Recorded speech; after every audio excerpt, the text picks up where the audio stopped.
Thomas in trouble. There is a line to a quarry at the end of Thomas's branch line. It goes for some distance along the road.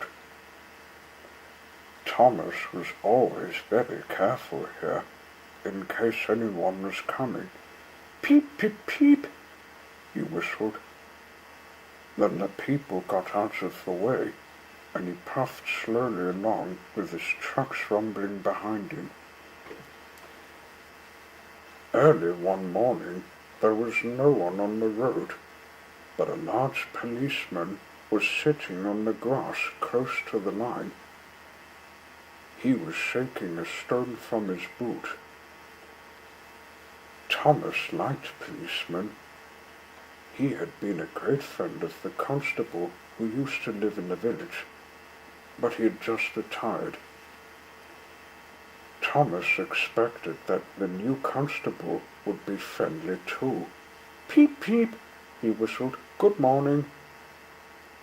The policeman jumped and dropped his boot.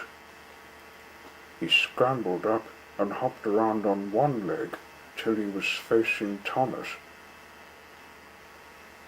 Thomas was sorry to see that he didn't look friendly at all.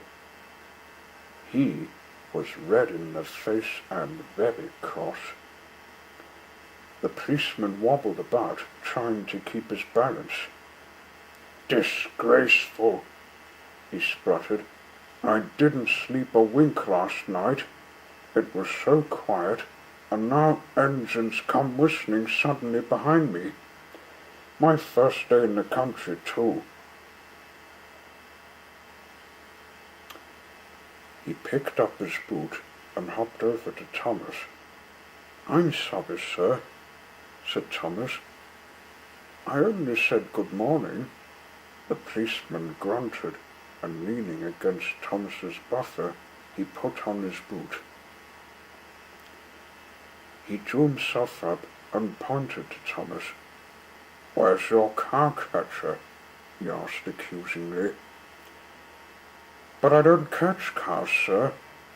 Don't be funny, snapped the policeman.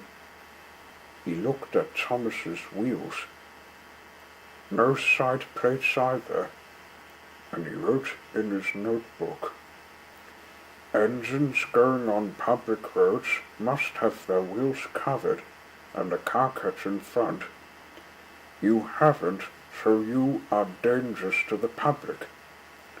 Rubbish, said his driver. We've been along here hundreds of times and never had an accident. That makes it worse, the policeman answered. He wrote regular lawbreaker in his book. Thomas puffed sadly away. The fat controller was having breakfast. He was eating toast and marmalade. He had the newspaper open in front of him, and his wife had just given him some more coffee. The butler knocked and came in. Excuse me, sir. You are wanted on the telephone. Bother that telephone, said the fat controller.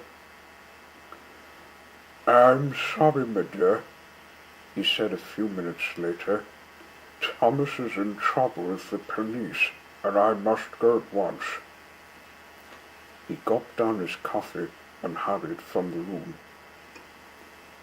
At the junction, Thomas's driver told the fat controller what had happened.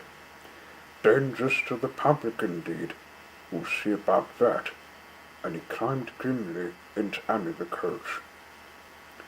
The policeman was on the platform at the other end. The fat controller spoke to him at once, and a crowd collected to listen. Other policemen came to see what was happening, and the fat controller argued with them too, but it was no good. The law is the law, they said, and we can't change it. The fat controller felt exhausted. He mopped his face. "I'm sorry, driver," he said. "It's no use arguing with policemen. We will have to make those cow-catcher things for Thomas, I suppose." "Everyone will laugh, sir," said Thomas sadly. "They'll say I look like a tram." The fat controller stared. Then he laughed.